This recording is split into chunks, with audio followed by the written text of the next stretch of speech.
Hedging दो तरह की आपको बताई थी मैंने, एक डायरेक्ट हेज है, दूसरा इनडायरेक्ट हेज है, जिसको क्रॉस हेज के नाम से भी बोला जाता है। डायरेक्ट हेजिंग में क्या होता है, जिस अंडरलाइन को आपको हेज करना है उसी अंडरलाइन का खुद का अगर फ्यूचर अवेलेबल है और उससे हम हेजिंग करते हैं तो उसको बोला जाता है direct hedge. For example, gold की हेजिंग करनी है तो गोल्ड का फ्यूचर अवेलेबल है तो इसको बोला जाएगा डायरेक्ट हेज। और डायरेक्ट हेज में बहुत सिंपल सा कंसेप्ट है, अगर आपने गोल्ड प्लस कर रखा है तो हेजिंग स्ट्रेटेजी क्या होगी, बताओ देखें। अगर आपने गोल्ड प्लस कर रखा है तो हेजिंग स्ट्रेटेजी क्या होगी, गोल्ड फ्यूचर को क्या करूं मैं, सेल। जस्ट उल्टा होता है, ऑब्वियस। क्यों होता है उसका लॉजिक आप पकड़ सकते हो। अगर गोल्ड बढ़ेगा तो प्रॉफिट होगा, है ना, तो इधर क्या हो जाएगा, लॉस। अगर गोल्ड बाई चांस घटा तो देखो गोल्ड में तो लॉस होगा, पर क्योंकि मैंने फ्यूचर सेल कर रखा है तो इसके डाउन होने से मुझे क्या होगा, ये भी तो बढ़ेगा ना। हाँ जी, अगर गोल्ड डाउन गया तो लॉस होगा, पर गोल्ड फ्यूचर अगर डाउन जाएगा तो इससे हमें प्रॉफिट हो जाएगा। तो इन दोनों को नेट करेंगे तो आपका जो हेजिंग का इंटेंशन है वो हो जाएगा, यहाँ पे आपकी जो एक्चुअल में नेट इनफ्लो आउटफ्लो होगा वो सेम हो जाएगा। चलो, ये तो डायरेक्ट हेज है, इसमें ज्यादा कोई दिक्कत वाली बात नहीं है। सेकंड जो कंसेप्ट है वो है क्रॉस हेज। क्रॉस हेज में क्या होता है, क्रॉस हेज में यूं होता है कि जिस अंडरलाइन को हेज करना है उस अंडरलाइन को हम हेज कर रहे हैं किसी इंडेक्स के थ्रू। इंडेक्स का मतलब मार्केट पोर्टफोलियो। और मुझे एक बार कौन बताएगा बीटा ऑफ मार्केट पोर्टफोलियो क्या होता है, what is the beta of market portfolio, 1। क्या बात है, अभी तक याद है, इसका मतलब काम हो रहा है आपका। चलो, अब मैं एक बार इस जो क्रॉस हेज है उसको और 2 पार्ट्स में डिवाइड करके आपको बता देता हूं, ताकि जितने क्वेश्चन है वो सारे अटेम्प्ट हो जाएंगे उसके बाद। क्रॉस हेज, क्रॉस हेजिंग जिसको इनडायरेक्ट हेज भी बोल सकते हैं, और इसका मतलब होता है हेजिंग थ्रू इंडेक्स। ठीक है जी। चलो, इसको 2 पार्ट में मैं डिवाइड कर रहा हूं based on our questions.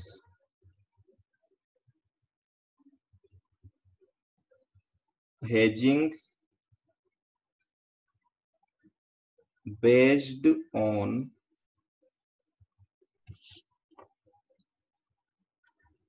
Value of underline. ठीक है जी। और दूसरा जो इसका पार्ट है उसको हम बोल सकते हैं hedging based on quantity of underline.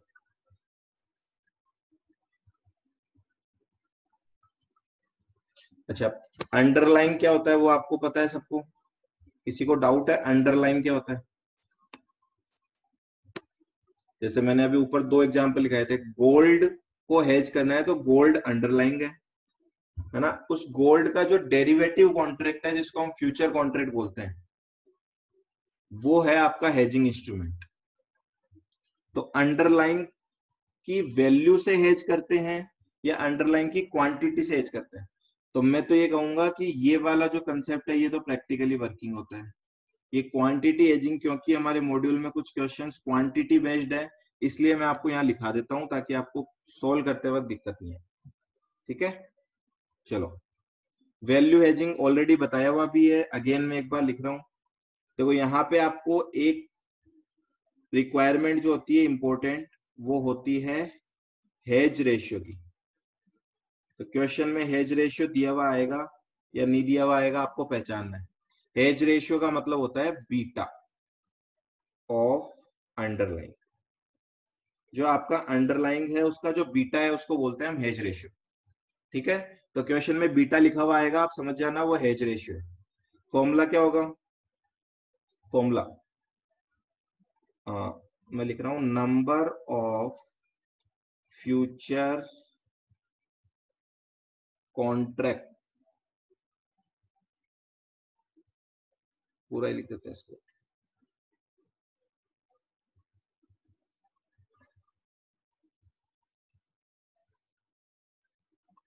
Number of index future contracts to be sold. देखो सोल्ड क्यों लिख रहा हूं मैं? नॉर्मली हम अंडरलाइन क्या करके रखते हैं, बाय या सेल? बताओ, शेयर्स को आप बाय करके रख सकते हो या सेल करके भी रख सकते हो?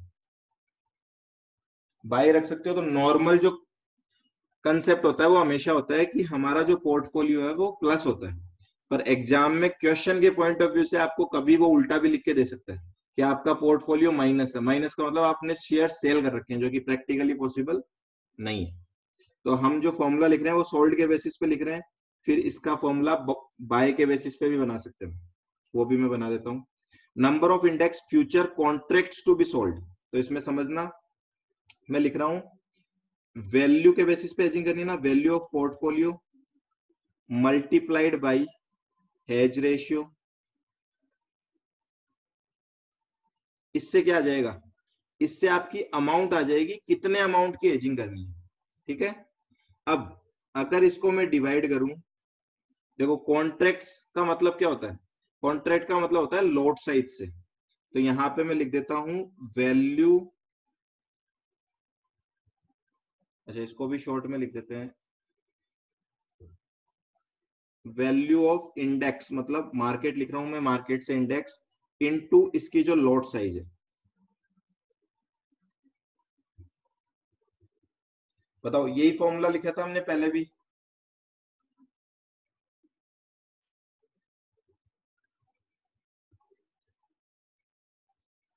ठीक है, अब ये सोल्ड मतलब, सोल्ड का मतलब क्या? If underlying is long, long का मतलब सबको पता है, बाय और इसको प्लस। ये तीन लैंग्वेज है, तीनों लैंग्वेज आनी चाहिए आपको। लॉन्ग, बाय, प्लस, तीनों एक ही चीज को डिनोट करते हैं, और शॉर्ट, सेल और माइनस तीनों एक ही चीज को बिलोंग करते हैं। ठीक है जी।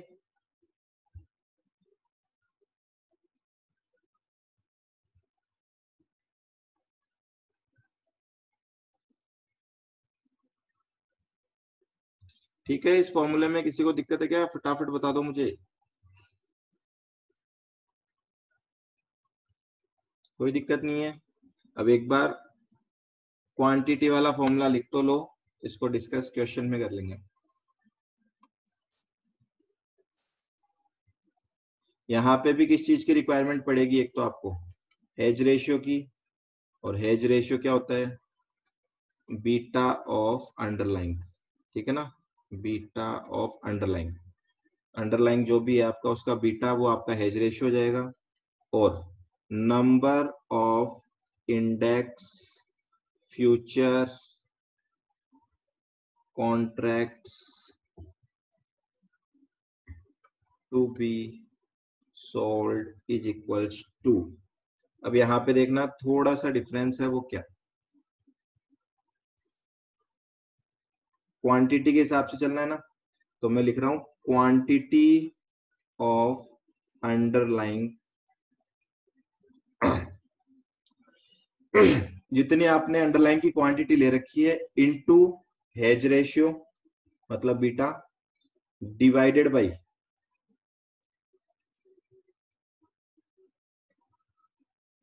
Lot size. लॉट साइज किसका? Of index.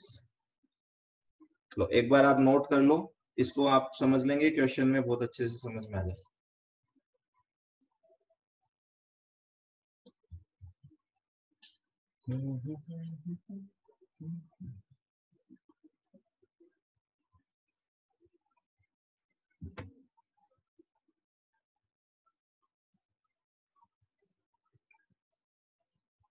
नोट करके एक बार मैसेज टाइप कर दो, आपने नोट कर लिया है।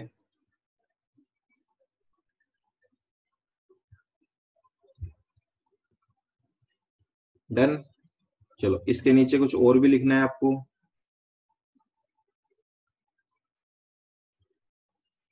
किसी को कोई बोलना है तो बोल सकता है, कुछ डाउट है, कुछ पूछना है तो पूछ सकते हो। देखो इन दोनों में एक डिफरेंस है, वो समझना। जूम आउट कर दूं एक बार, ये लो जी, कर दिया जूम आउट।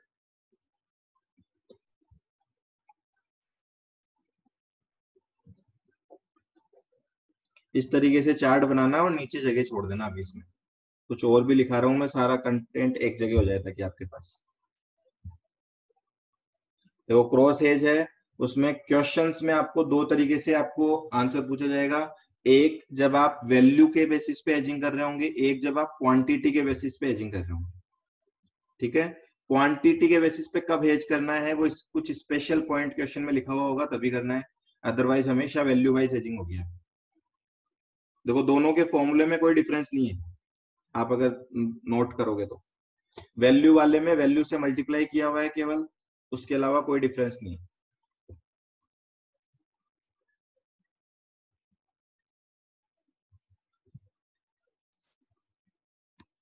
अब दोनों में जो डिफरेंस होगा वो कहाँ होगा देखना। जैसा कि एक क्वेश्चन मैंने आपको कराया था उस तरीके से बता रहा हूँ। मान लेते हैं आप हेजिंग कर रहे हो निफ्टी के थ्रू, तो ये तो अंडरलाइंग है और ये आपका इंडेक्स है, सपोज निफ्टी। तो जब आप वैल्यू वाइज हेजिंग करते हो, वैल्यू वाले के नीचे लिखना है ऐसा। वैल्यू में क्या होता है, देखो T0 पे मैं बोल रहा हूँ, मान लेते हैं अंडरलाइन की जो मार्केट प्राइस थी वो थी 100 रुपीज, और निफ्टी की जो प्राइस थी वो सपोज थी 11,000। ठीक है। तो जब वैल्यू वाइज हेजिंग होती है तो इम्पैक्ट क्या आता है, एक्सपायरी डेट पे। एक्सपायरी डेट पे इफ मान लेते हैं निफ्टी फॉल्स बाई 10%, तो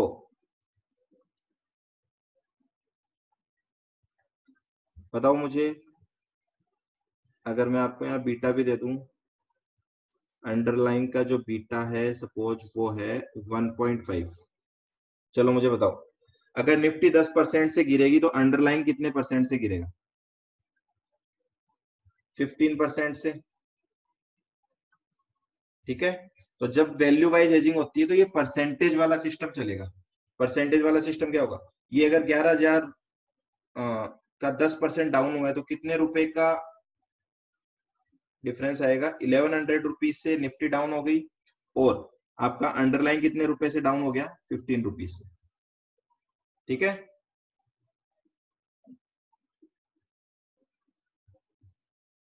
क्लियर है क्या। देखो एक चीज यहाँ पे मुझे देख के बताओ, क्या यहाँ पे 1100 और 1500 के बीच में बीटा वर्क कर रहा है क्या। क्या मैं बोल रहा हूँ इस तरीके से बोल सकता हूँ कि अगर निफ्टी 1100 गिरेगी तो बीटा 11, सॉरी अंडरलाइन 1100 का 1.5 गुना गिरेगा। क्या मैं ऐसा बोल सकता हूँ।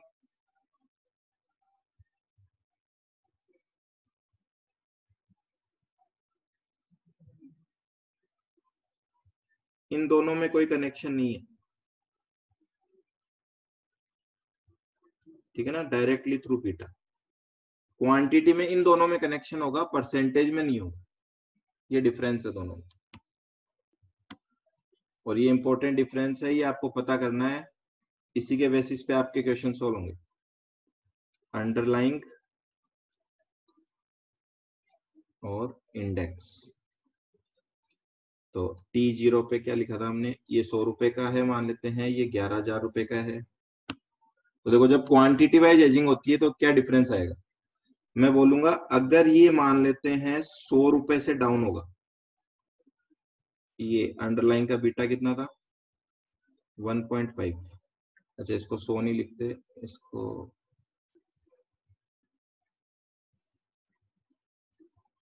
अगर मान लेते हैं ये 10 रुपए से डाउन होगा तो ये कितने रुपए से डाउन होगा, 15 रुपए से। तो आप डिफरेंस देख सकते हो, ये रुपीज में चल रहा है जब वैल्यू वाइज हेजिंग होगी तो वो परसेंटेज में चल रहा था। अब अगर आप यहाँ पे इनके परसेंटेज निकालोगे तो परसेंटेज का डायरेक्ट कनेक्शन नहीं होगा, जबकि बीटा में डायरेक्टली परसेंटेज का ही कनेक्शन होता है। बोलो जी, आ रहा है क्या कुछ समझ में? बाकी जैसे जैसे क्वेश्चन करोगे और डिटेल में समझ में आना स्टार्ट हो जाएगा। बस ये नोट्स एक बार प्रिपेयर करके रख लो, ताकि वापस जब पढ़ोगे ना, अभी तो सबको आ जाएगा समझ में, वापस जब पढ़ोगे तो ये चीजें निकल जाती है दिमाग से। वापस रिपीट कर रहा हूं, वैल्यू वाइज हेजिंग में परसेंटेज के हिसाब से हम चेंज करेंगे, और जब क्वांटिटी वाइज हेजिंग करेंगे तो रुपीज के हिसाब से हम चेंज करेंगे। चलो एक बार रेडी लिख दो ताकि क्वेश्चंस पे आ जाए वो।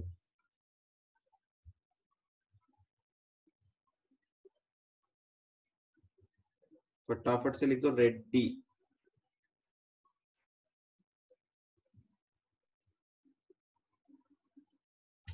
चलो पहले दो एग्जांपल में दे रहा हूं आपको, इन दोनों के अलग अलग, उसके बाद चलेंगे मॉड्यूल के question. Example number 1, Mr. A is long on shares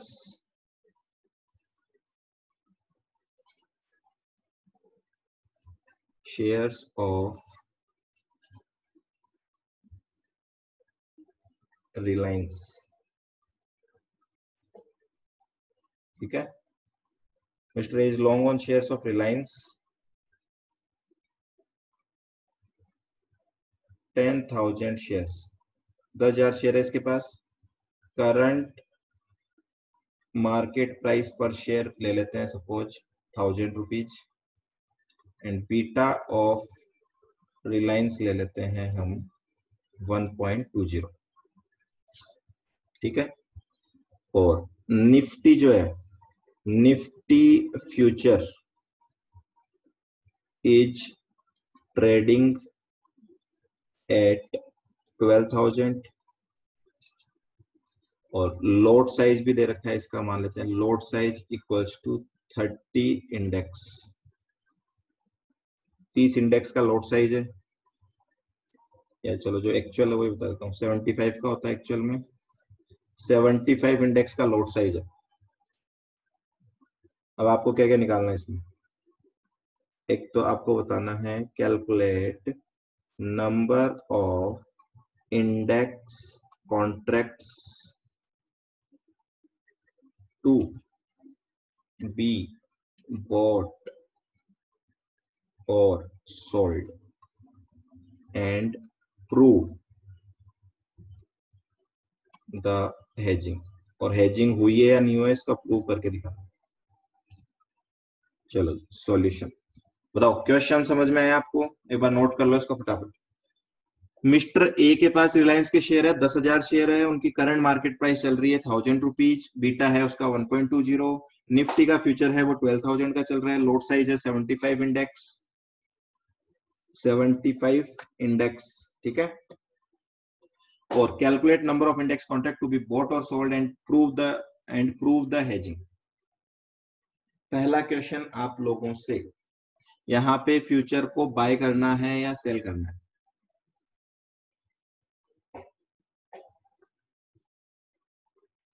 यहाँ पे फ्यूचर को सेल करना है। चलो जी, वेरी गुड।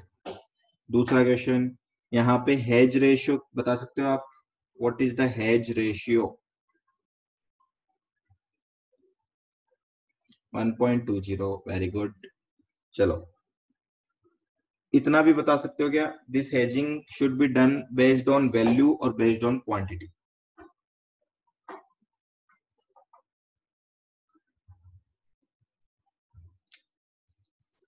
वैल्यू, चलो जी, मतलब वैल्यू के हिसाब से करना है। क्वांटिटी में कुछ स्पेशल लाइन होगी, मैं अभी आपको नेक्स्ट एग्जांपल लिखूंगा उसमें दिखाऊंगा।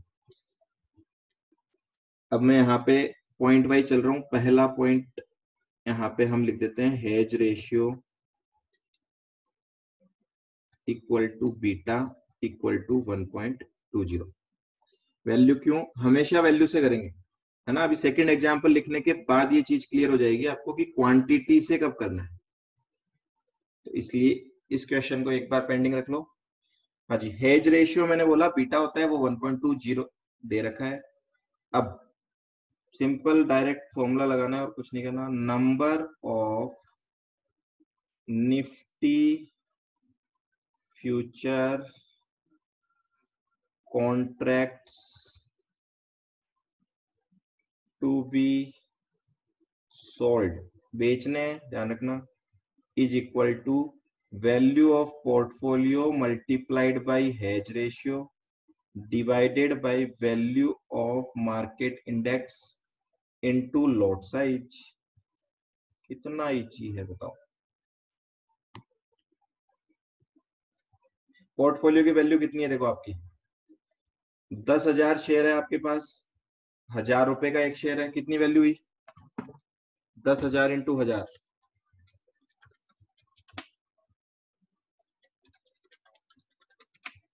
हाउ मच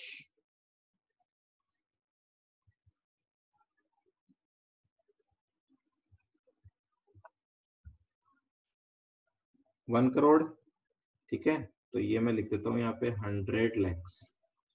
100 लैक्स तो आपका पोर्टफोलियो है, इनटू हेज रेशियो इज 1.20। तो अब और इसके टुकड़े करके चले तो मैं बोल सकता हूं कि 100 लाख की वैल्यू को हेज करने के लिए 120 लाख का फ्यूचर आपको ट्रेड करना पड़ेगा, है ना। इन दोनों को मल्टीप्लाई करने का मतलब होता है 120 लैक्स, मतलब 120 लैक्स के फ्यूचर कॉन्ट्रैक्ट आपको क्या करने हैं, सेल। अब एक फ्यूचर कॉन्ट्रैक्ट की वैल्यू कितनी है 12,000, लेकिन क्या एक फ्यूचर कॉन्ट्रैक्ट बाय सेल कर सकते हैं क्या हम मार्केट में। मैंने आपको बताया है कि जब भी आप एनएससी के एक्सचेंज पे जाओगे, उसमें एफ एंड ओ सेगमेंट में जाओगे, तो आपको लॉट साइज में ही ट्रेड करना पड़ेगा, है ना। और एक लॉट कितने का है 75 का, तो इससे नंबर ऑफ कॉन्ट्रैक्ट्स आ जाएंगे। चलो जी, इसको कैलकुलेट करो कितना आता है, 100 लैक्स इंटू 1.2 तो 1200 लैक्स, सॉरी हाँ 120 lakhs divided by 12,000 divide by 75, it's 13.33 contracts. 13.33 contracts. अच्छा, कॉन्ट्रैक्ट्स पॉइंट्स में हो सकते हैं क्या,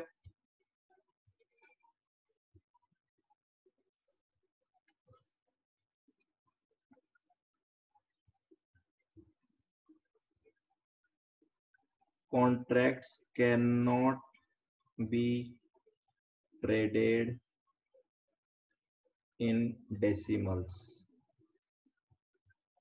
therefore either we have to overhedge, या तो हमें ओवरहेज करना पड़ेगा। ओवरहेज का मतलब क्या होगा 14 कॉन्ट्रैक्ट्स, है ना, और अंडर हेज, अंडर हेज का मतलब कितना 13 कॉन्ट्रैक्ट्स।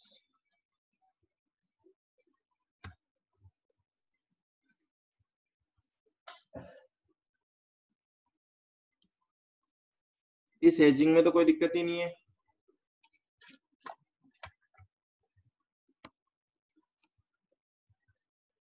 किसी को कोई प्रॉब्लम है क्या इसमें।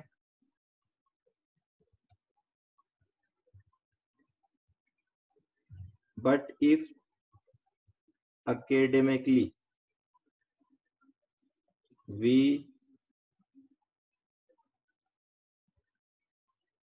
assume that 13.33 contracts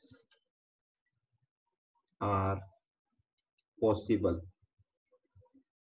then चलो अगर ये मान के चलते हैं हम कि मान लेते हैं पॉसिबल है, क्वेश्चन में अगर लिखा हुआ आ जाता है कि फ्रैक्शंस अलाउड है तो क्या होगा, है ना, तो इसको हम परफेक्ट हेज कर सकते हैं। Then perfect hedging will be done. अब इसको प्रूव भी तो करना है ना, do you want to prove it. हाँ जी, करना ही है, बिना प्रूफ के तो मजे ही नहीं आते। दिस इज T0 और मान लेते हैं ये T3, 3 महीने का कॉन्ट्रैक्ट लेके चल रहे हैं। देखो इस दिन T0 पे रिलायंस का जो शेयर है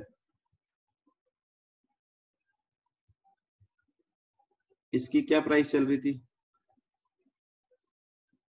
1000 रुपीज, है ना। अब इसका फ्यूचर में क्या होगा? कुछ भी हो सकता है, किसको पता। और यहाँ पे निफ्टी फ्यूचर क्या चल रहा था? Nifty future 12,000। बताओ आपने क्या कर रखा था? आपने एस क्या कर रखा था? प्लस। और एफ क्या कर रखा था? माइनस। यही किया है आपने। एस कितना प्लस कर रखा है आपने? 10,000 शेयर्स, ठीक है जी। और एफ कितना माइनस कर रखा है आपने? 13.33 कॉन्ट्रैक्ट्स। और अगर इसको पूरा लिखेंगे तो 13.33 इंटू 75,000 इंडेक्स, ठीक है। इंडेक्स में और कॉन्ट्रैक्ट में क्या डिफरेंस है? इंडेक्स मींस एक यूनिट, और उसके कॉन्ट्रैक्ट होते ही मतलब वो lot size, group of index. तो 75 इंडेक्स का एक ग्रुप है, उसको हम बोलेंगे एक निफ्टी का कॉन्ट्रैक्ट, ठीक है। ये आपने कर रखा है एक्चुअल में। अब देखो फ्यूचर में जो प्राइस होगी उसके बेसिस पे डिपेंड करेगा आपका प्रॉफिट लॉस। अब मैं यहाँ पे एक टेबल बना रहा हूं। इस दिन T3 पे एक टेबल बना रहे हैं, क्या क्या सिचुएशन हो सकती है। Case number 1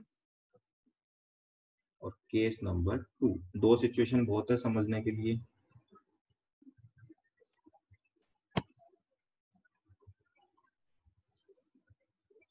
particulars,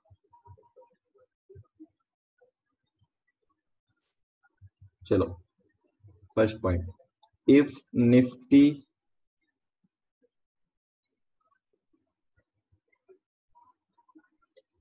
falls by 10%, sorry,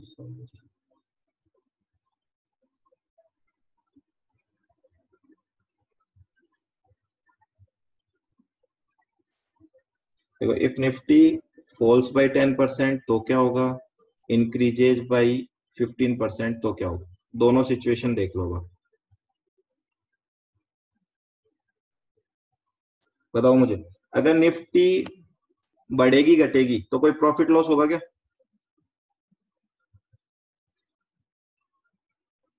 हाँ जी, मैंने एक चीज आपको बताई थी, जो आपने ऑलरेडी कर रखा है उसका रिवर्स पोजीशन आपको लेनी पड़ेगी। देखो एफ अगर आपने माइनस कर रखा है तो आपको यहाँ पे क्या करना पड़ेगा? एफ प्लस करना पड़ेगा, ठीक है। तो यहाँ पे मुझे बताओ देयरफॉर प्रॉफिट ऑन सेटलमेंट क्या होगा? Profit on settlement. अच्छा, निफ्टी पहले आपने सेल कर रखी थी, अब आपने बाय की है, बाय किए कम प्राइस पे, सेल की थी ज्यादा प्राइस पे, प्रॉफिट होगा कि लॉस होगा? ये क्या रेट पे लिया था आपने? At the rate of 12,000। अब अगर निफ्टी 10% डाउन हो गई तो कितना प्रॉफिट होगा? देखो आपके पास टोटल, ऐसे बोलेंगे 13.33 कॉन्ट्रैक्ट्स थे, जिसमें 75 यूनिट्स थी। तो टोटल आपके पास इतने इंडेक्स है, इनटू आपको 10% का फायदा हुआ है। किसका 10%? 12,000 का 10%। So this is your profit. कितना होता है ये? 12 लाख रुपए।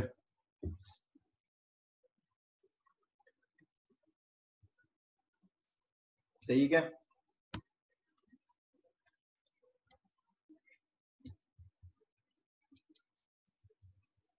12 लाख रुपए, ठीक है।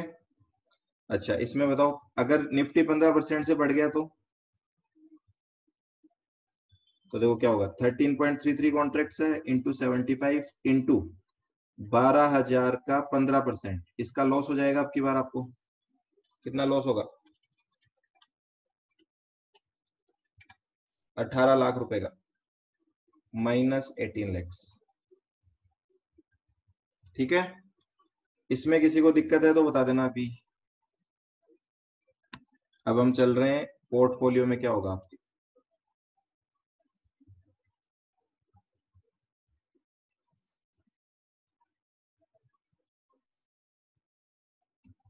लॉस कैसे हुआ? देखो निफ्टी बढ़ गई ना, निफ्टी आपने बाय कितने में की थी? निफ्टी आपने बाय की थी 12,000 में। अब आप निफ्टी, सॉरी सेल की थी ना पहले, निफ्टी आपने सेल की थी 12,000 में। अब आप इसको बाय करोगे 15% ऊपर में, तो 12,000 का 15% ऊपर करेंगे, कितना प्राइस हो गया होगा? आज 13,800 की प्राइस हो गई होगी निफ्टी की। देखो अब, मतलब कितने रुपए का? 1,800 रुपए का लॉस लगा है आपको। 13.33 कॉन्ट्रैक्ट्स है और एक पे लॉट साइज 75 की है, तो कितने रुपए का लॉस होगा ना आपको?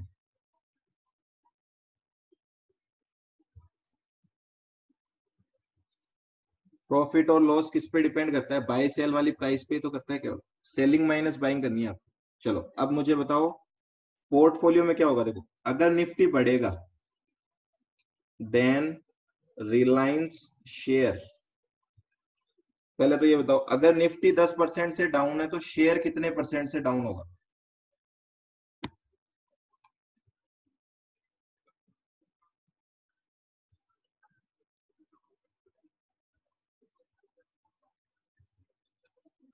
बता सकते हो? 12% से, सिंपल है। निफ्टी अगर 15% बढ़ेगी तो शेयर कितना बढ़ेगा? 18%। चलो जी, अब आराम से बताएंगे। Therefore profit in portfolio, बताओ। पोर्टफोलियो मतलब जो शेयर है उसमें, उसमें प्रॉफिट होगा या लॉस होगा? शेयर आपने पहले क्या कर रखा था? खरीद रखा था, उसकी वैल्यू अगर डाउन हो गई तो लॉस होगा। कितना लॉस होगा? देखो आपने 1 करोड़ का पोर्टफोलियो बना रखा था, उसका 12% का लॉस होगा तो 12 लाख रुपए का लॉस होगा यहाँ पे तो। ठीक है, और यहाँ पे आपको 1 करोड़ का 18% का फायदा होगा, तो यहाँ पे आपको बेनिफिट होगा 18 लैक्स का।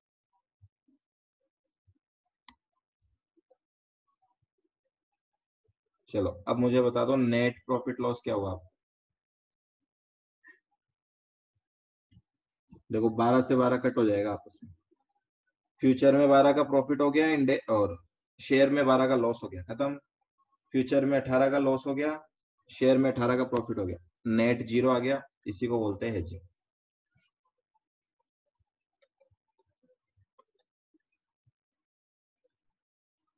क्लियर है क्या? कर सकते हैं प्रूव अपन। अब अगर यहाँ कॉन्ट्रैक्ट 13 की जगह 13.33 की जगह 13 लेते हैं, 14 लेते हैं, तो ऑब्वियसली थोड़ा बहुत डिफरेंस आता, उसको हम बोलते हैं इम्प्रॉपर हेजिंग।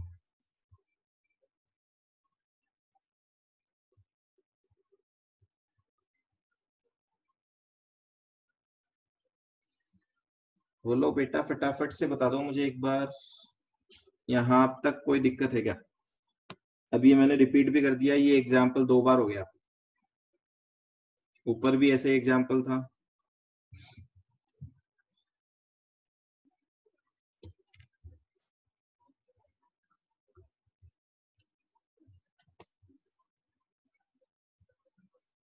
ठीक है, चलो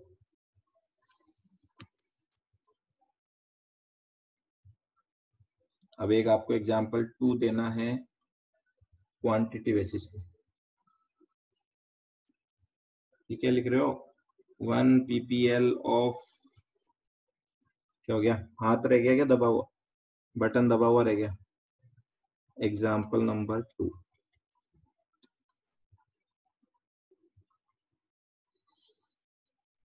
ओके जी, अब देखो आप mister B has 1000 kgs of commodity A. ठीक है, कोई ए कॉमोडिटी है जिसकी 1000 kg का स्टॉक है मिस्टर बी के पास।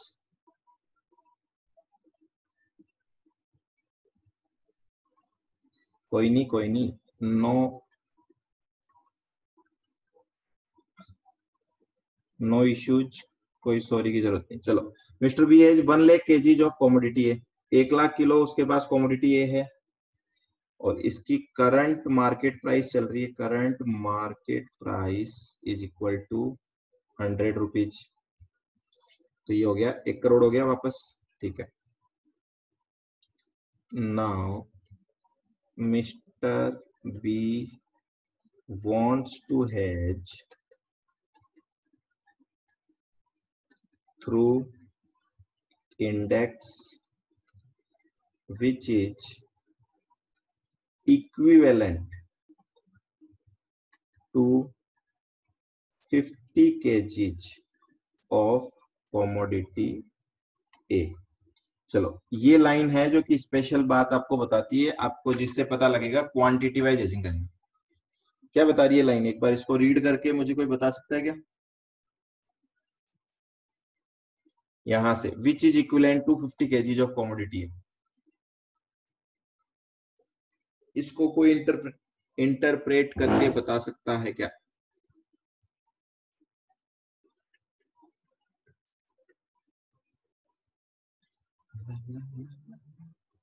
कमॉन कमॉन, इतना तो कर ही सकते हो आप। हैव कॉन्फिडेंस, आंसर सही हो गलत हो कोई फर्क नहीं पड़ता, फटाफट से जो मन में आ रहा है वो लिखो। क्वांटिटी बता दी?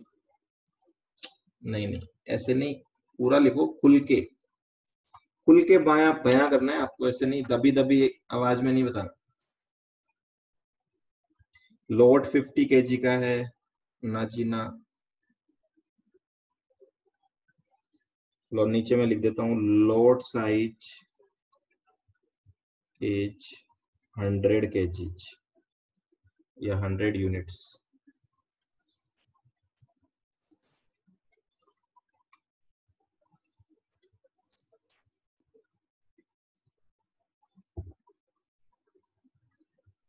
इंडेक्स जो हेज करना है वो 50 kg कॉमोडिटी इक्वल होगा। हाँ जी, वेरी गुड। कॉमोडिटी 50 किलो है अंडरलाइन,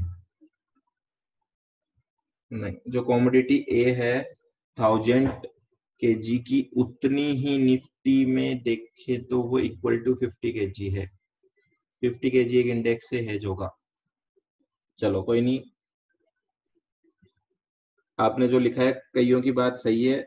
इसमें क्या बोल रहे हैं हम बोल रहे हैं कि एक index is equal to 50 kg commodity A, ये इक्वेशन बताना चाह रही। ठीक है, मतलब एक इंडेक्स 50 किलो कॉमोडिटी ए के बराबर है। तो जब आपको क्वांटिटी का इक्वेशन दे रखा हो ना, तो आप क्वांटिटी वाइज हेजिंग पे जाना पड़ेगा। हरी बात समझ में?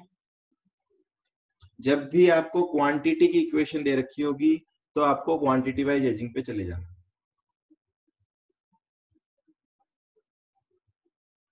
ठीक है, मिल जाएगा ये क्वेश्चन में डेटा आपको, अभी अब क्वेश्चन करेंगे वहां से और देखेंगे। लोड साइज 100 यूनिट्स है, कोई इश्यू नहीं है। बीटा आपको बता दिया मैंने, नहीं बताया अभी, बीटा भी बता देते हैं। Beta of commodity A is equal to 1.5। ठीक है ना? Calculate number of index future contracts to be sold. कौन बता सकता है आंसर? चलो ट्राई कर सकते हो क्या आप? देखते हैं कौन आंसर निकाल सकता है।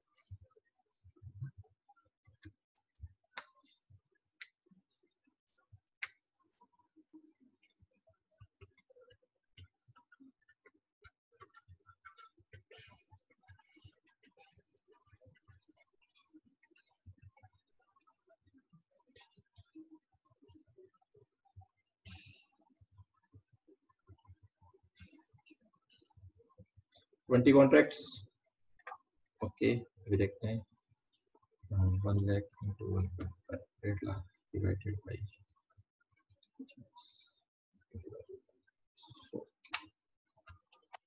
no 20 is wrong 30 हाँ जी 30 is right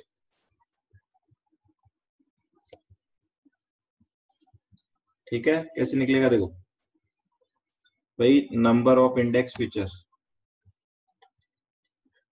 number of index future contracts to be sold is equal to value of portfolio कितनी है 100 लैक्स सॉरी वैल्यू से नहीं करनी ना क्वांटिटी से करनी क्वांटिटी कितनी है 1 lakh kilo into hedge ratio कितना है 1.5 मतलब अगर आपको 1 लाख केजी की हेजिंग करनी है तो आपको 1,50,000 केजीज का फ्यूचर ट्रेड करना पड़ेगा। अब एक फ्यूचर कितने इसके इक्विवेलेंट है 50 तो 50 से डिवाइड कर देंगे हम इनटू क्योंकि इसका लोट साइज दे रखा है 100 का तो 100 से डिवाइड करना पड़ेगा ताकि कॉन्ट्रैक्ट्स का नंबर आ जाए आपके पास। बस इतना सा ही करना है इससे ज्यादा कुछ नहीं करना ठीक है जी इसको हम बोल देंगे 30 कॉन्ट्रैक्ट्स।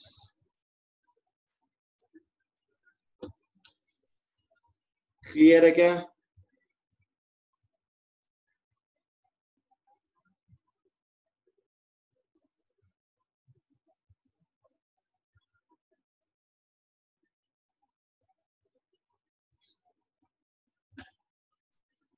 अब इसको प्रूव करना है ना लेकिन अब देखना प्रूव कैसे होगा ये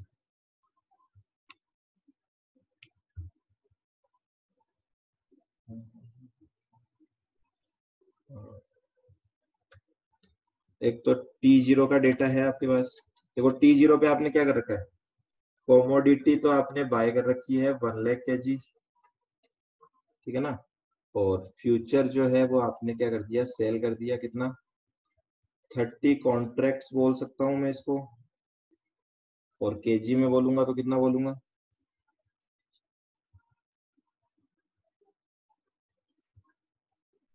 3000 इंडेक्स सेल किए हमने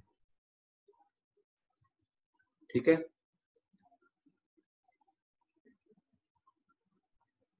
और केजी में बोलेंगे तो 1,50,000 केजी।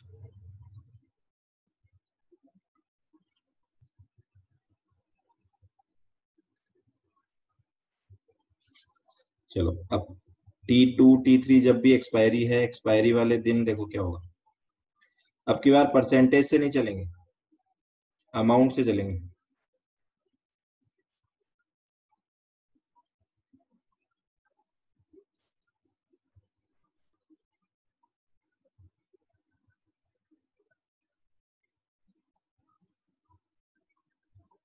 केस 1 केस 2 पहले केस की बात करते हैं आपका आपका आपका फ्यूचर जो है वो मान लेते हैं बढ़ गया अब क्या रुपीज लिखना है परसेंटेज नहीं लिखना जाना मान लेते हैं ये 100 रुपए से बढ़ गया या फिर ये 500 रुपए से कम हो गया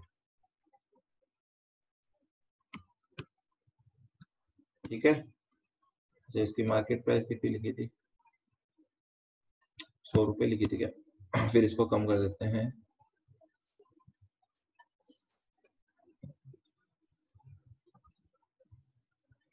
मान लेते हैं ये तो बढ़ गया 20 रुपीज से या लेस हो गया ये 30 रुपीज से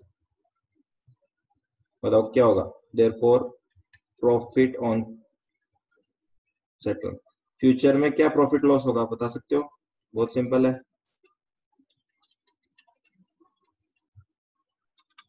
1.5 लाख इंटू 20 पहले फ्यूचर सेल कर रखा था अब बाय करेंगे प्रॉफिट होगा या लॉस होगा बोलो फर्स्ट में केस 1 में लॉस होगा कितने रुपए का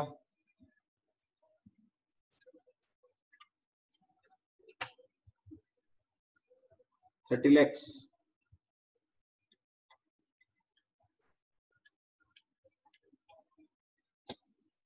सही क्या?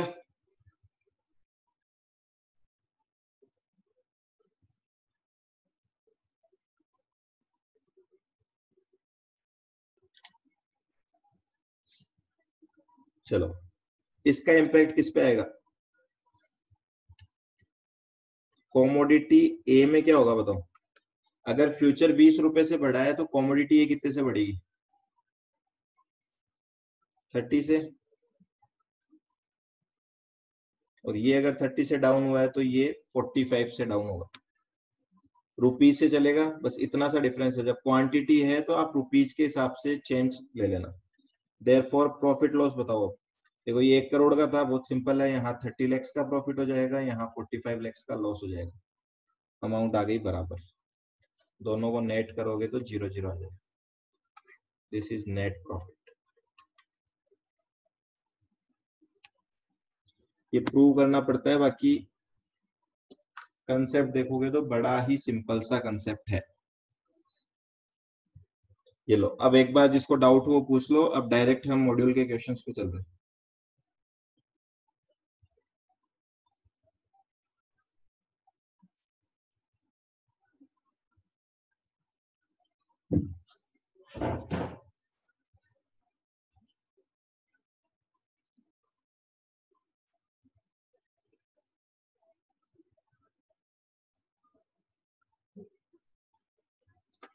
वापू वापू समझा दो एक बार।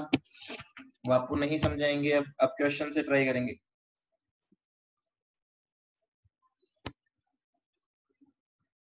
अभी समझ में आ जाएगा, इसमें ऐसा कुछ नहीं है। देखो एक बार क्वेश्चंस पे आ जाओ आप। जूम आउट क्या करना है? सॉल्यूशन ही ना। ये लो सॉल्यूशन।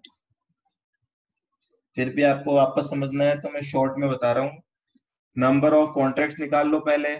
तो क्वांटिटी वाइज हेजिंग में अगर आपके पास 1 लाख किलो की कॉमोडिटी है तो हेज रेशियो से मल्टीप्लाई करेंगे 1.5। मतलब आपको 1.5 लाख किलो फ्यूचर में ट्रेड करना पड़ेगा। एक फ्यूचर कॉन्ट्रैक्ट आपके 50 के इक्विवेलेंट है तो 50 से डिवाइड कर दिया। 100 का लॉट साइज है तो 100 से डिवाइड कर दिया। तो कॉन्ट्रैक्ट की साइज तो आई 30। इंडेक्स आया कितना? 30 इंटू 100, 3,000। और किलो में बोलोगे तो 1.5 लाख किलो का फ्यूचर आपने क्या किया है? सेल किया है। अब अगर मैं बोल रहा हूं कि फ्यूचर 20 रुपए से बढ़ गया तो 1.5 लाख फ्यूचर आपने सेल कर रखा है। 20 रुपए से बढ़ गया मतलब 1.5 लाख इंटू 20, 30 लाख का लॉस हो गया। अगर फ्यूचर 30 रुपए से कम हो गया तो 1.5 लाख इंटू 30, 45 लाख रुपए का प्रॉफिट हो गया। अगर 20 रुपए से फ्यूचर बढ़ता है तो कॉमोडिटी ये कितने से बढ़ेगी? 1.5 गुना से, क्योंकि बीटा 1.5 है। 30 रुपए से बढ़ेगा। 1 करोड़ का कॉमोडिटी था तो 1 करोड़ का 30 रुपए से कितना होता है? सॉरी, 1 लाख किलो आपके पास कॉमोडिटी थी तो 1 लाख इंटू 30, 30 लाख का प्रॉफिट। देखो फ्यूचर में 30 लाख का लॉस, कॉमोडिटी में 30 लाख का प्रॉफिट, तो नेट प्रॉफिट लॉस 0। इधर फ्यूचर में 45 लाख का प्रॉफिट, कॉमोडिटी में 45 लाख का लॉस, तो नेट प्रॉफिट लॉस 0। अब फटाफट से सब लिख दो, रेडी फॉर क्वेश्चंस, ताकि हम स्टार्ट कर सकें। आर्बिट्रेज के मैंने सारे क्वेश्चंस आपको करवा दिए थे। एक क्वेश्चन होमवर्क में दिया था, वो आपने किया नहीं किया पहले तो वो बताओ। हाँ या ना? हाँ या ना? हाँ या ना? फटाफट हो गया। चलो अब आ जाते हैं डायरेक्ट।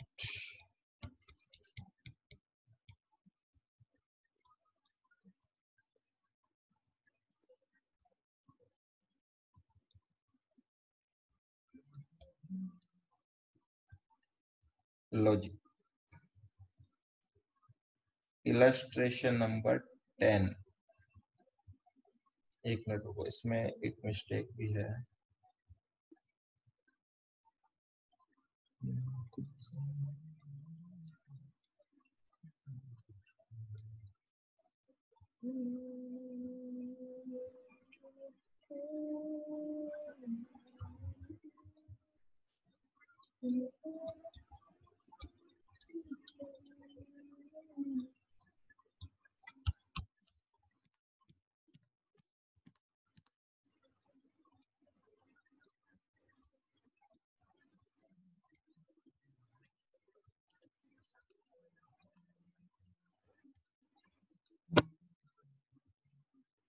चलो जी, illustration number 10,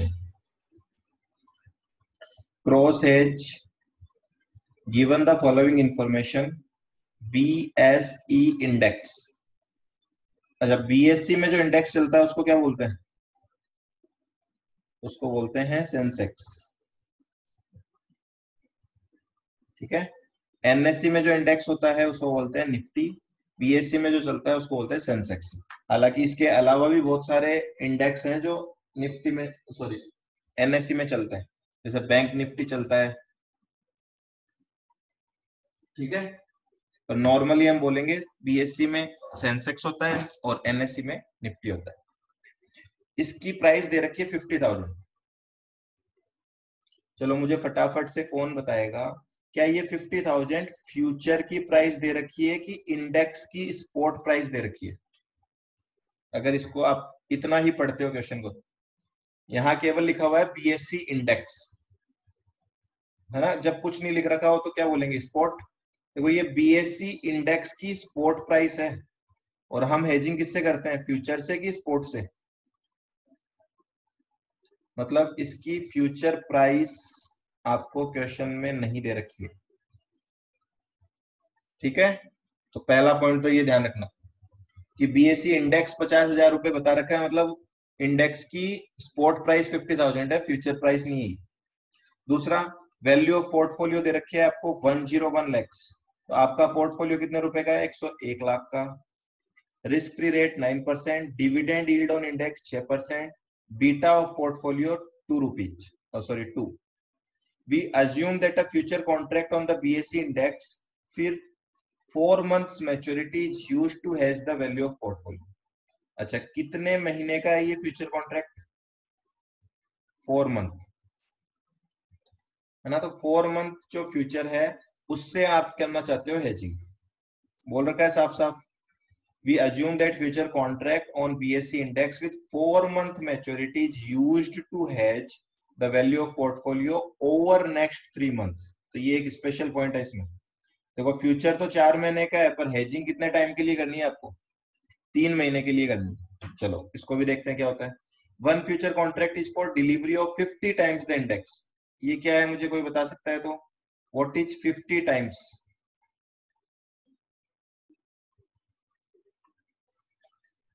one future contract is for delivery of 50 times the index. साफ साफ लॉट साइज पता चल रहा है। बीटा कौन बोल रहा है? हाँ जी, ये लॉट साइज है 50 का। Based on the information calculate price of future contract. A point.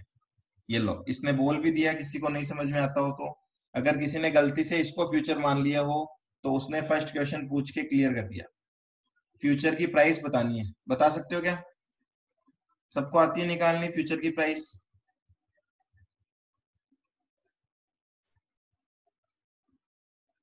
बोलो। 4 मंथ थ्योरेटिकल फ्यूचर प्राइस निकालनी आती नहीं आती? आती है ना। कैसे निकालेंगे? करो फटाफट कैलकुलेट।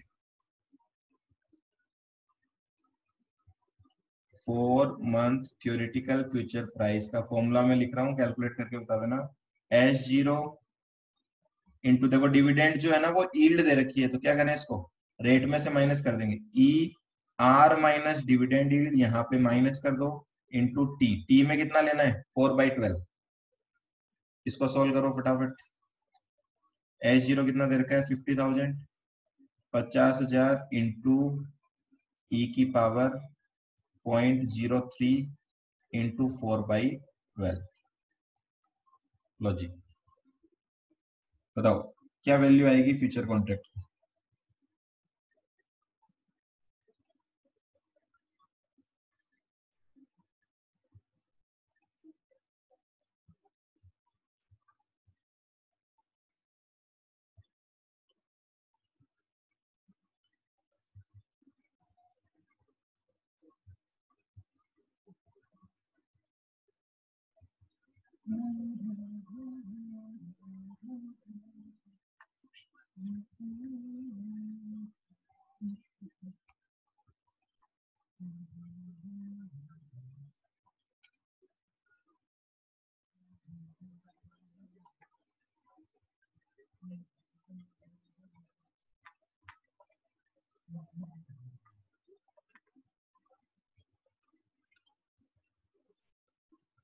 $50,502,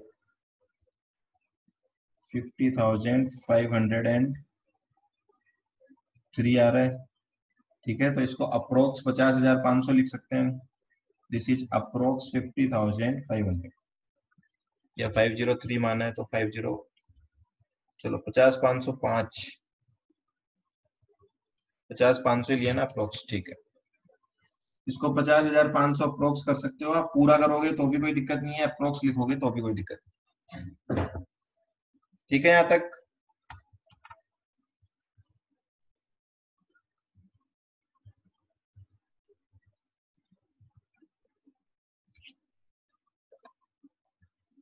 चलो अब सेकंड क्वेश्चन क्या पूछा है, फर्स्ट तो हो गया आपका। सेकंड क्वेश्चन है gain on short future position if index turns out to be 45,000 in 3 months. अब इसने पूछा कुछ और ही है, आपको पूरा नहीं पूछा आपको। तो पहले तो आपको हेजिंग करनी है ना, पहले क्वेश्चन में बोला हेज करना है, तो मुझे पहले तो हेजिंग स्ट्रेटेजी बताओ। यहाँ इलस्ट्रेशन नंबर कौन सा है ये, 10। इलस्ट्रेशन नंबर 10, इसका बी पार्ट करने से पहले आप यहाँ पे हेजिंग स्ट्रेटेजी क्या लगाओगे? हेजिंग स्ट्रेटेजी क्या होगी बोलो? फ्यूचर बाय करना है या सेल करना है? हाँ, और एक इसमें फाइंड आउट करो ये क्वांटिटी बेस्ड होगी कि वैल्यू बेस्ड होगी, बताओ। ऐसा कुछ दिख रहा है क्या आपको कि इंडेक्स पोर्टफोलियो के कितने इक्विवेलेंट है? क्या इंडेक्स और पोर्टफोलियो के बीच क्वांटिटी का इक्वेशन दे रखा है क्या?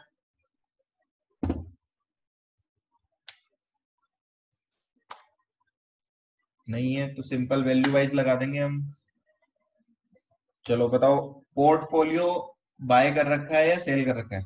ऑब्वियसली पोर्टफोलियो में आपको ऑलरेडी बता चुका हूं, कभी भी पोर्टफोलियो नेगेटिव हो ही नहीं सकता। ठीक है, तो आपने क्या कर रखा है, देखो पोर्टफोलियो आपने लॉन्ग कर रखा है, इसका मतलब फ्यूचर आपको क्या करना है, सेल। लिख दूं यहाँ पे, number of future contracts to be sold is equal to value of portfolio into hedge ratio divided by value of future contract into lot size कितनी दे रखी थी, 50। लो जी, पोर्टफोलियो की value 101 lakhs into hedge ratio is 2 divided by 50,500 into 50, कितना आता है contract बताओ?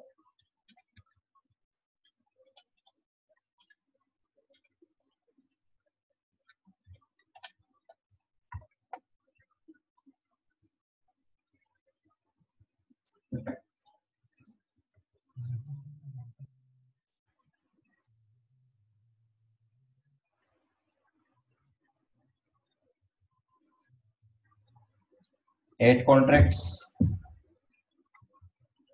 यहाँ पूरा लिखना आप, 8 कॉन्ट्रैक्ट्स। ठीक है, 8 कॉन्ट्रैक्ट आपको बेचने।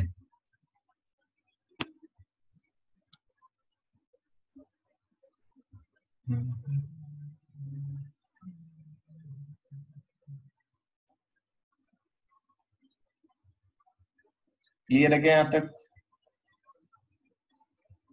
अब जिसको डाउट हो आप बताना स्टार्ट कर देना, क्योंकि अब क्वेश्चन स्टार्ट हो गए हैं। अभी डाउट होंगे तो क्वेश्चन खत्म होने तक डाउट क्लियर नहीं होंगे आप। तो जिसको भी डाउट हो वो बता देना साथ के साथ।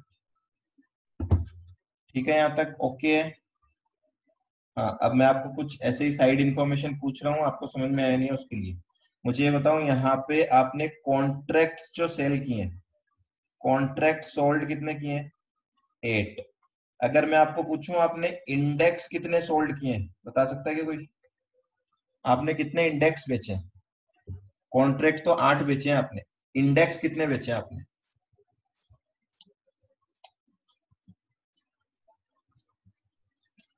400। Very good. तो ये चीज ध्यान रखना, कॉन्ट्रैक्ट शब्द का मतलब क्या होता है कि एक कॉन्ट्रैक्ट में कितने इंडेक्स आते हैं। तो एक कॉन्ट्रैक्ट में 50 इंडेक्स आते हैं, इसका मतलब मैंने टोटल इंडेक्स 400 बेचे हैं और कॉन्ट्रैक्ट 8 बेचे। चलो प्राइस क्या दे रखी है, देखो 4 मंथ फ्यूचर प्राइस क्या दे रखी है, 50,500 कैलकुलेट किया हमने। देखो जब क्वेश्चन में एक्चुअल फ्यूचर प्राइस नहीं दे रखी हो तो जो थ्योरेटिकल प्राइस हमने निकाली है उसी को क्या मान लेंगे हम, उसी को एक्चुअल प्राइस मान लेंगे। अब मुझे ये बताओ ये 50,500 जो प्राइस है ये एक कॉन्ट्रैक्ट की प्राइस है या फिर ये एक इंडेक्स की प्राइस है, क्या लगता है आपको? 50,500 एक इंडेक्स की प्राइस है या एक कॉन्ट्रैक्ट की प्राइस है? एक इंडेक्स, क्या लिखा है हर्ष ने, एक भी इसने लिखा है वर्ड्स में, इंडेक्स, ठीक है ना, वेरी गुड, सही आंसर है। और हमेशा यही होगा, ध्यान रखना, हमेशा प्राइस इंडेक्स की होती है, कभी भी प्राइस कॉन्ट्रैक्ट की लिखी हुई नहीं आएगी, कभी भी, नेवर, ठीक है। तो एक इंडेक्स की 50,500 प्राइस है, चलो मान लिया ये बात। अब आपने किया क्या है, यहाँ पे सेल पूछा क्या है उसको बाद में देखते हैं, पहले ये डायग्राम समझना आप। दिस इज टाइम मशीन, ये जीरो पे आपने क्या किया है हेजिंग करने के लिए, आपने बीएससी का जो फ्यूचर है, बीएससी का 4 मंथ फ्यूचर जो है वो आपने क्या कर दिया, सेल कर दिया। क्या रेट में सेल किया है, 50,500 में सेल किया है आपने, ठीक है, ठीक है ना। कितने इंडेक्स सेल किए, 400, 400 इंडेक्स आपने सेल किए 50,500 में। अब मुझे ये बताओ कितने टाइम के लिए सेल कर रखा है आपने, हेजिंग कितने टाइम के लिए करनी थी आपको, 4 मंथ्स के 3 मंथ्स,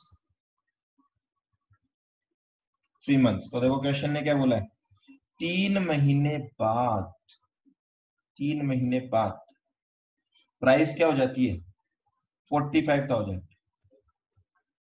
अब इस क्वेश्चन में एक बहुत बड़ी मिस्टेक है, मुझे आप ये बी पार्ट पढ़ के कौन सही सही बता सकता है कि ये 45,000 इन्होंने क्या बता रखा है कि 3 महीने बाद प्राइस हो गई 45,000, कौन सी प्राइस 45,000 होगी, स्पॉट प्राइस के फ्यूचर प्राइस। चलो जी, हाँ जी, इंडेक्स, वेरी गुड, इंडेक्स की, पर इंडेक्स की कौन सी प्राइस, इंडेक्स की स्पॉट प्राइस के फ्यूचर प्राइस। लैंग्वेज पढ़ के बताओ, जो स्पॉट बोल रहा है वो परफेक्ट बता रहा है। यहाँ देखो लैंग्वेज पढ़ो, कहीं भी फ्यूचर लिखा है क्या बोला इसने, गेन ऑन शॉर्ट फ्यूचर बजाओ, if index turns out to be 45,000 in 3 months. चलो अब एक चीज देखना, एक बार नोट मत करना, मैं बोल रहा हूँ यहाँ पे 3 मंथ्स कंप्लीट होते हैं सपोज आपके, यहाँ पे आपको स्पॉट प्राइस बता रखी है किसकी, इंडेक्स की स्पॉट प्राइस बता रखी है आपको कितनी, 45,000। मुझे बताओ क्या 1 मंथ फ्यूचर प्राइस कैलकुलेट करना आता है क्या? टर्न्स आउट का मतलब होता है कि इतनी हो गई, बोलो जी, क्या 1 मंथ फ्यूचर प्राइस कैलकुलेट करना आता है क्या, कर सकते हो, कोई दिक्कत है क्या? अरे जब यहाँ पे 4 मंथ की थी तो 1 मंथ में क्या दिक्कत आ गई, रिप्लाई करने में ही कतराते हो तुम इतना।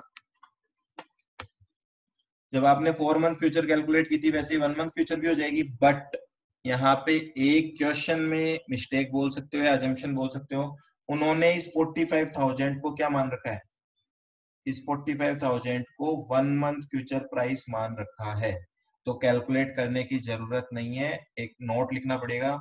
एग्जाम की बात करूं तो आपको याद करना पड़ेगा, तो इस क्वेश्चन को स्टार मार्क कर लेना और लिख लेना, इसमें मिस्टेक है। देखो जो भी मिस्टेक वाले क्वेश्चन है मैं आपको टिक करवा रहा हूँ, आप भी अच्छे से लिख लेना। मिस्टेक का मतलब है कि आपको रटना है, बस इतना सा समझ लो आप। तो इन्होंने फ्यूचर प्राइस मानी है 45,000। अब देखो यहाँ पे आपने एफ माइनस किया था, यहाँ पे आपको एफ प्लस करना है। कौन बता सकता है मुझे प्रॉफिट ऑन सेटलमेंट क्या होगा, प्रॉफिट ऑन सेटलमेंट कैसे निकलेगा? देखो 8 कॉन्ट्रैक्ट है, लोड साइज है 50 की, तो ये अपने आप 400 आ जाएगा। अब 400 में आपको प्रॉफिट हुआ है लॉस हुआ, देखो खरीदा कितने में आपने, 45,000 में, बेचा कितने में था, 50,500 में, क्या होगा प्रॉफिट या लॉस, 50 500 में बेचा, 45,000 में खरीदा, तो आपको प्रॉफिट हो गया 5500 रुपए का। 400 इंटू 5500, 22 लाख रुपए का प्रॉफिट।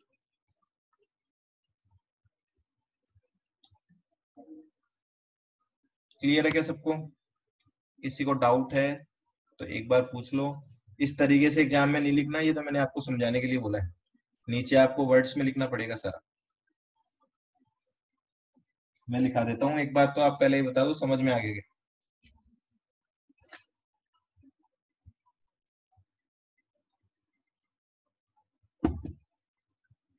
ठीक है, तो अब लिख लो एक बार पूरा सॉल्यूशन। एक तो नोट लिखो पहले नीचे।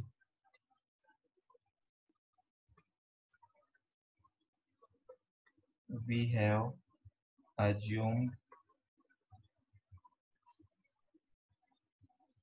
that 45,000 value given in the question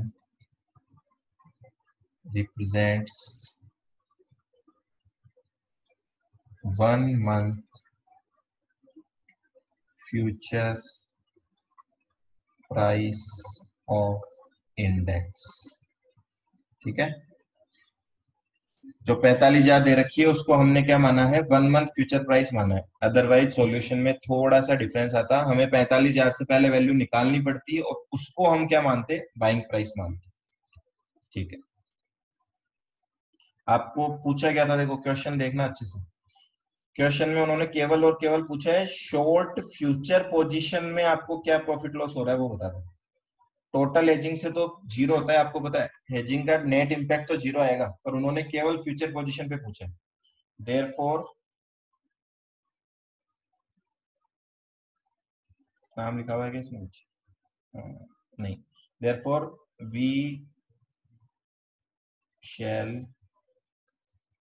bye the index future after 3 months at the rate of 45,000। Therefore, profit on settlement of BSE index future, ये फ्यूचर वर्ड लगाना बहुत जरूरी है, ध्यान रखना। इंडेक्स अलग चीज है, इंडेक्स फ्यूचर इज डिफरेंट, ये चीज मैं आपको बार बार समझा चुका हूं। हाँ जी, प्रॉफिट ऑन सेटलमेंट कैसे निकालेंगे? देखो कितने कॉन्ट्रैक्ट्स किए थे हमने, 8 कॉन्ट्रैक्ट किए थे।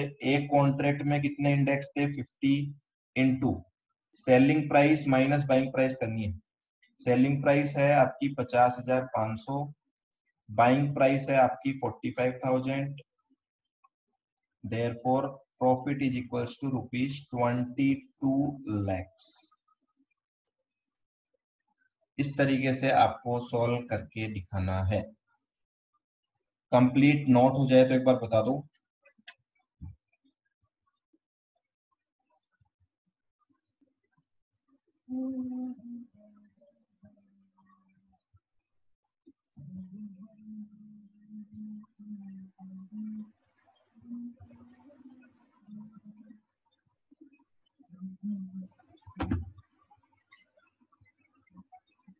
जल्दी बताओ जल्दी। नोट हो गया क्या आपका? लो जी, मैंने सारा सॉल्यूशन दिखा दिया आपको।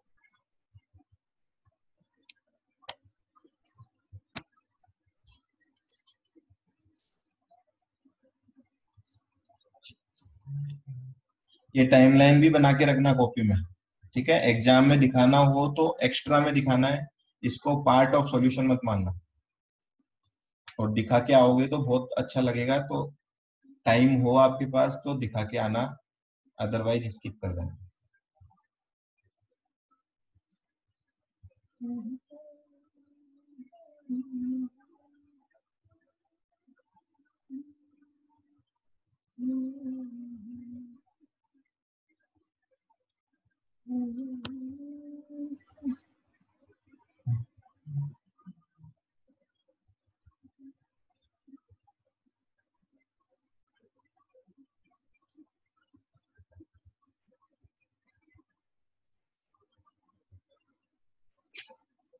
देखो फ्यूचर वाला जो टॉपिक है डेरिवेटिव में, वो बहुत सिंपल टॉपिक है।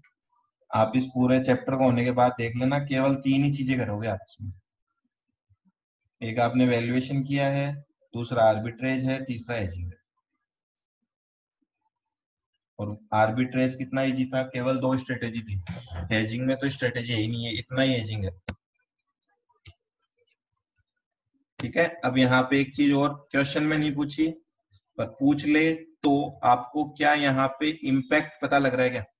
देखो, क्या यहाँ पे एक्चुअल में 22 लाख का प्रॉफिट हुआ है क्या?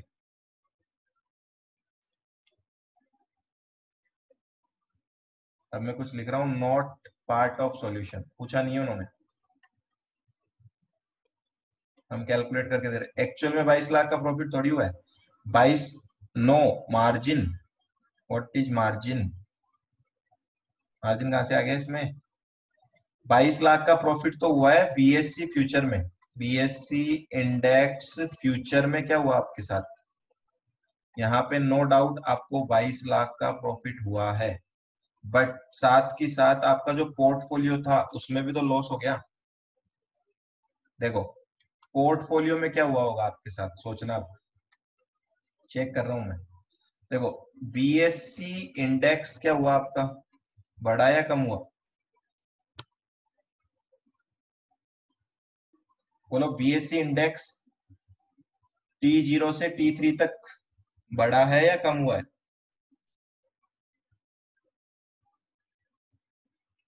कम हुआ है। कितना परसेंट कम हुआ है, कौन बताएगा? परसेंटेज कैलकुलेट कर सकते हो आप, कितना परसेंट कम हुआ है?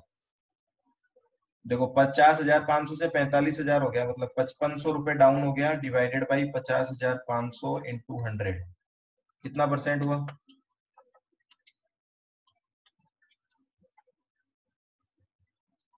10%। कहां से हो गया 10%? 10.89%। ठीक है, इंडेक्स जो है वो 10.89% डाउन हुआ है। अब मुझे बताओ, अगर इंडेक्स 10.89% डाउन होगा तो पोर्टफोलियो कितना डाउन होगा? बीटा आपको दे ही रखा है उन्होंने, कितना बीटा कितना दिया था इसमें? टू था क्या beta? Beta beta beta two. ठीक है, बीटा टू है।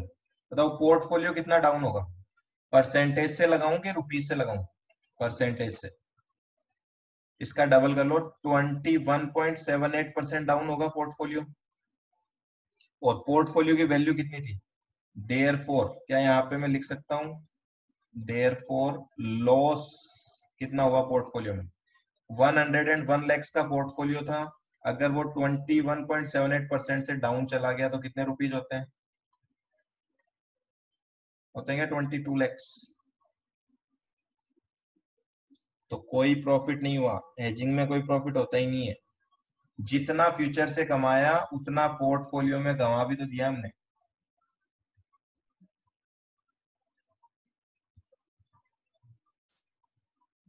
आदि के बाद समझ में, इसको नोट कर लेना, अगर एग्जाम में ही पूछा जाए तो अभी फिलहाल इस क्वेश्चन का पार्ट नहीं है ये, क्योंकि उन्होंने पूछा नहीं है।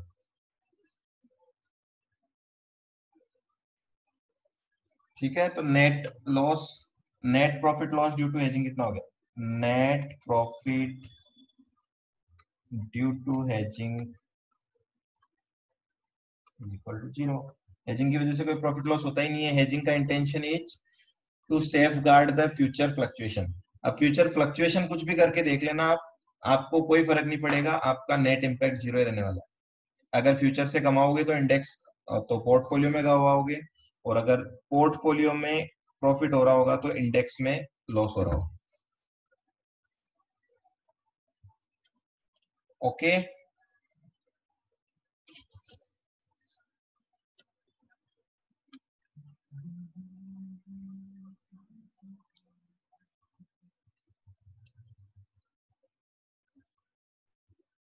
चलो एक और क्वेश्चन कर लेते हैं, छोटा सा ही। नेक्स्ट क्वेश्चन तो थोड़ा बड़ा है, उसको नेक्स्ट क्लास में करेंगे।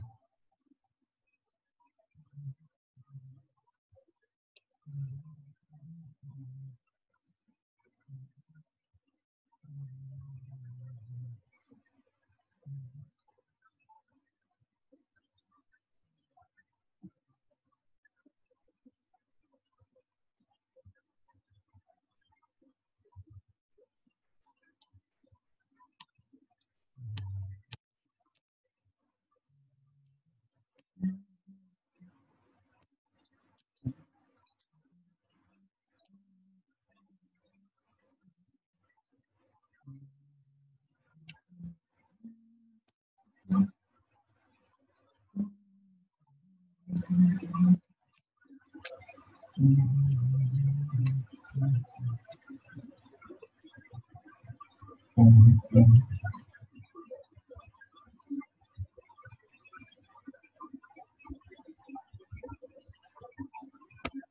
छोटा क्वेश्चन तो कोई है नहीं, इसी क्वेश्चन को एक बार इसका पार्ट सोल्व करवा देता हूँ मैं आपको, बाकी का कंप्लीट बाद में करना। देखो इलस्ट्रेशन नंबर 12 देखना एक बार। Bharat investments limited is long on 25,000 shares of Trinayan earth moving equipments limited, short में कंपनी का नाम है टील। तो देखो भारत इन्वेस्टमेंट लिमिटेड ये है आपकी फर्म, इसने 25,000 शेयर क्या कर रखे हैं बोलो, बाय कर रखे हैं या सेल कर रखे हैं? इन्होंने लिखा है लॉन्ग, लॉन्ग का मतलब बाय कर रखे हैं, ठीक है जी, मतलब प्लस कर रखे हैं आपने shares. Its shares are currently quoted at 180 पर शेयर। ओके, शेयर्स की स्पॉट प्राइस चल रही है 180 रुपए। तो क्या आप मुझे वैल्यू ऑफ पोर्टफोलियो बता सकते हो?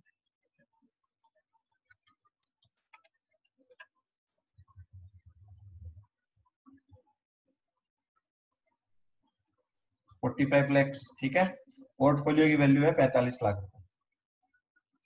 Bharat fears fall in prices, इसको डर लग रहा है प्राइस डाउन होने वाली है।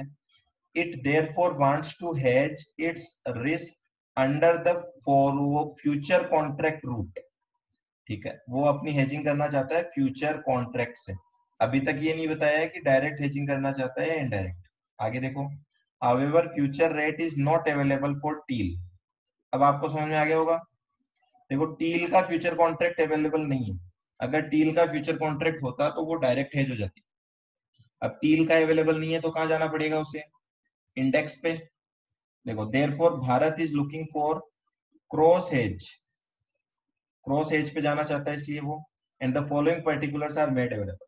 अब नॉर्मली क्वेश्चन में एक इंडेक्स दिया हुआ था, इस क्वेश्चन में 4 इंडेक्स दिए हुए हैं, है ना, तो आपको कौन से इंडेक्स से हेज करना है वो भी बताना है। 4 इंडेक्स हैं, चारों का बीटा दे रखा है, चारों का कोरिलेशन दे रखा है, और number of units steel underlying every, number of units of steel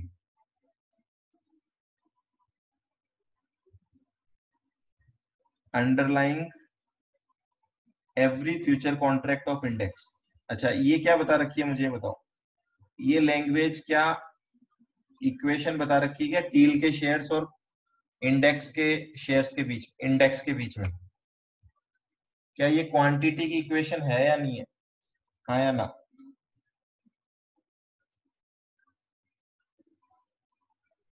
इसमें कंफ्यूजन है, ये चीज अच्छे से पढ़ो और मुझे बताओ क्या ये लोड साइज है या फिर ये आपको क्वांटिटी की इक्वेशन दे रखी है। दो ऑप्शन दे रहा हूं मैं आपको, क्वांटिटी इक्वेशन और लोड साइज।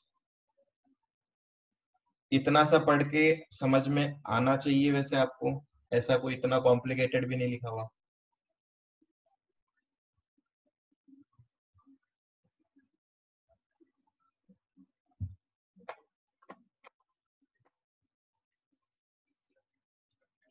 क्या दक्षिता बोल रही है लोड साइज, और बाकी फटाफट आंसर दो सब लोग।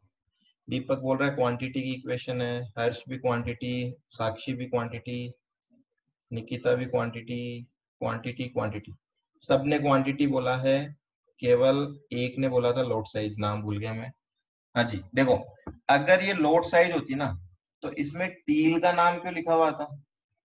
लोड साइज तो इंडेक्स की होती है ना, लोड साइज तो इंडेक्स की होती है, उसमें शेयर से क्या मतलब है?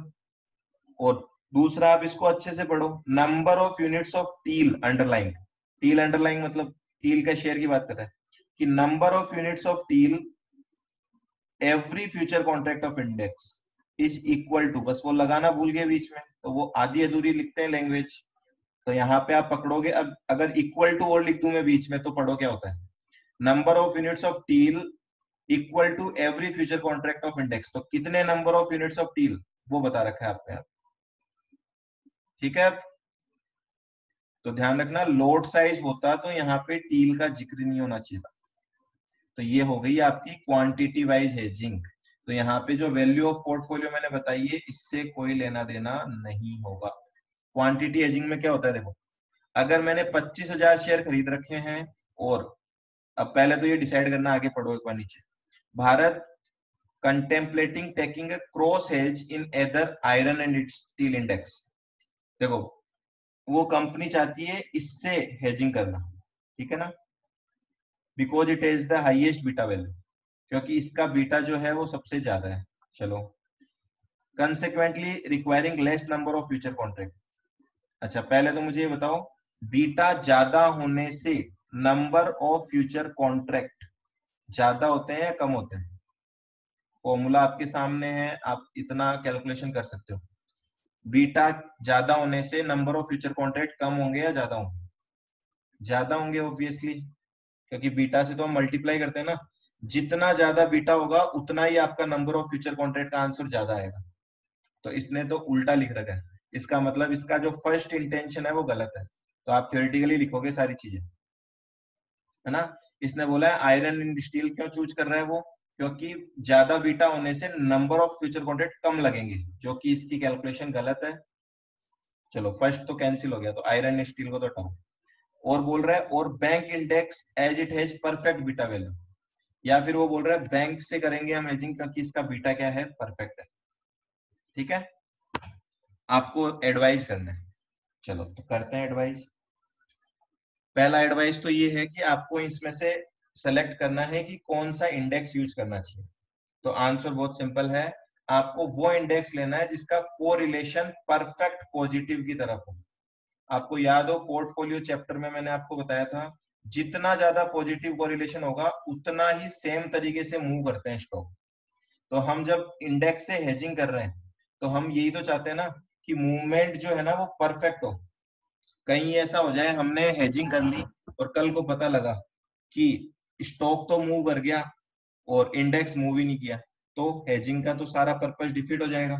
तो जितना ज्यादा परफेक्ट पॉजिटिव कोरिलेशन होगा उतना ही बेटर होगा वो आपके लिए हेजिंग के लिए। ठीक है, तो आप बताओ मुझे कोरिलेशन सबसे बढ़िया किसका है इन चारों में से?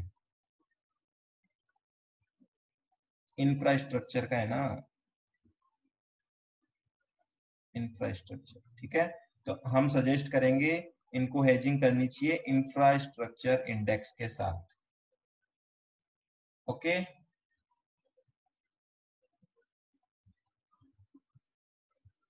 चलो अब आपको बताना है मुझे। अब आप बताओ नंबर ऑफ फ्यूचर कॉन्ट्रैक्ट्स कौन बताएगा? कितने number of future contract sell करने हैं? सेल करने हैं ना फ्यूचर कॉन्ट्रैक्ट्स, एफ माइनस होगा यहाँ पे। कितने number of future contracts minus करने पड़ेंगे? बहुत सिंपल आंसर है।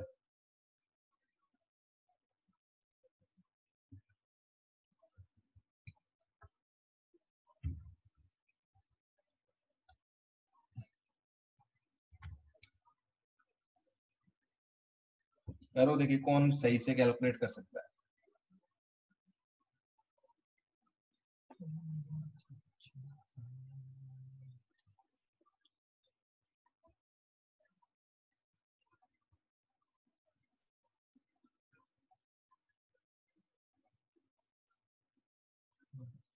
इतना तो टाइम लगेगा ही नहीं इसमें, ये तो बहुत फटाफट आंसर आएगा इसका।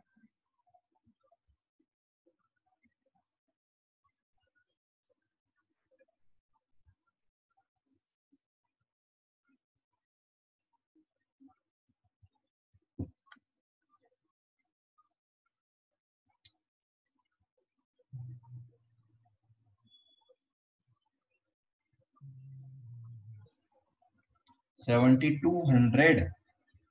नहीं देखो, कितने शेयर्स है? 25,000 शेयर है आपके पास। हेज रेशियो कितना है?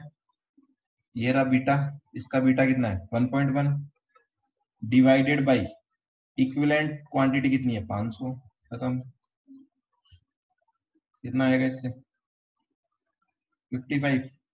55 कॉन्ट्रैक्ट्स आपको क्या करने हैं? माइनस करने हैं। किसके? 55 इंफ्रास्ट्रक्चर कॉन्ट्रैक्ट्स माइनस करने हैं।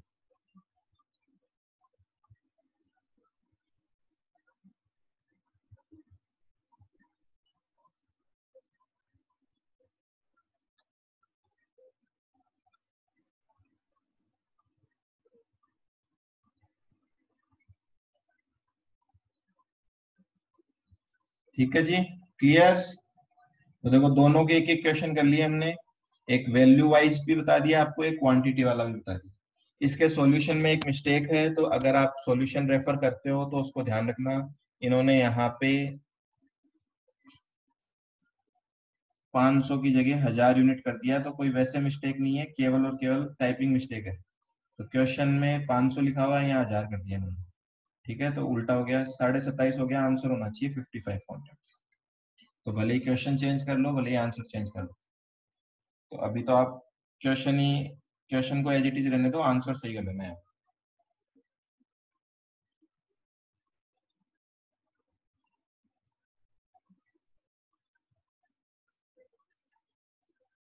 ठीक है, कोई डाउट है तो बोलो।